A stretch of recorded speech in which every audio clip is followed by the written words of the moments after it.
पे ही बिलीव करते हैं कि हंसते रहो, मुस्कुराते रहो। लॉन्ग टर्म इन्वेस्टर अगर हिंदुस्तान की इकोनॉमी पे बेट करता है तो हमेशा ही मुस्कुराता रहेगा।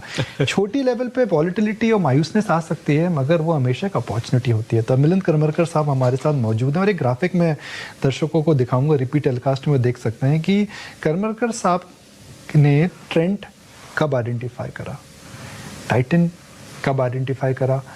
इन्होंने उस समय जब भारत के अंदर रिटेल में एक बड़ा ही हम देख रहे हैं कि रेवोल्यूशन आ रहा था, फ्यूचर रिटेल, रिलायंस रिटेल, उन्होंने 2 या 3 रिटेल कंपनीज में इन्वेस्ट करा। तो अब देखिए साहब, हिस्ट्री तो पैसे बनाती नहीं है, फ्यूचर की बात करते हैं। अगला ट्रेंड, अगला टाइटन कौन सा होगा, करमरकर साहब से भाई बात करते हैं। तो हम फिलॉसफी की बात नहीं कर रहे हैं, पर आपकी लाइफ की फिलॉसफी है कि कभी खुशी कभी गम, हमेशा मुस्कुराते रहो, कट जाएंगे सारे गम। बिल्कुल बिल्कुल सही कहा आपने। तो मार्केट के अंदर इस समय बड़ी खुशी है जी, मगर क्या हमें गम की भी तैयारी करनी चाहिए? बिकॉज कई लोगों का मानना है भाई वैल्यूएशन ज्यादा है, हाँ, ये तो बबल है, इसमें ट्रबल होने वाली है।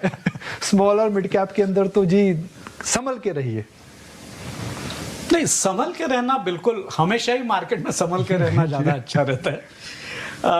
खाली एक मैं कहूंगा कि शॉर्ट टर्म में पॉसिबिलिटी है, वॉलेटिलिटी रहेगी, इलेक्शंस आ रहे हैं तो वॉलेटिलिटी तो बहुत रहेगी, लेकिन अगर 5 साल के हिसाब से अगर 1.5x ऑफ जीडीपी होती है कम से कम, जी हाँ, अगर हम इंडियन जीडीपी नॉमिनल लेवल पे या एक्चुअल लेवल पे या रियल जीडीपी ग्रोथ अगर 6 से 60% होती है, और अगर मार्केट कैप यहाँ से डबल होती है, हाँ, 5, 6, हाँ, 4, 5, 6, वही हम डिस्कस कर रहे हैं। 4 में होगी, 5 में होगी, 6 में होगी, हाँ, 7 भी हो सकती है। हॉस्पिटल्स है, फार्मास्यूटिकल है, वहां पे मेरे हिसाब से ग्रोथ ज्यादा आ सकती है। तो अगर मैं एक उदाहरण हमारे व्यूअर्स को दूंगा, शायद मैं अपनी निजी जिंदगी का उदाहरण दूंगा। मैं 2000 में करमरकर साहब से पहली बार मिला था।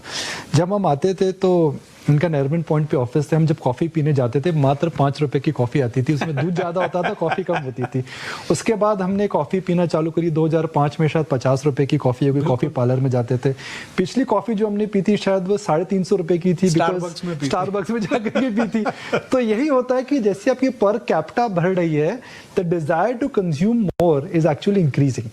तो अगर आपने 5 रुपए की कॉफ़ी को 350 रुपए की कॉफ़ी को पिया 20 साल के अंदर, तो आप देख सकते हैं कि आपकी कंजम्पशन की जो डिमांड है और जो प्रेफरेंस है वह कितनी ज्यादा चेंज हो रही है। क्या मैं सही बोल रहा हूँ? बिल्कुल परफेक्ट एग्जाम्पल है। तो अगले 5 साल बाद हम कॉफी कहाँ पर पिएंगे? 350 मैं हमेशा बोलता हूँ कि मैं जब छोटा था तो मेरी माँ मुझे कहती थी कि बाजार से केले लेके आ, तो उस समय केले 1 रुपए दर्जन हुआ करते थे, अर्ली 80s। मुंबई में तो आम खरीदे जाते, आप केले लेते थे।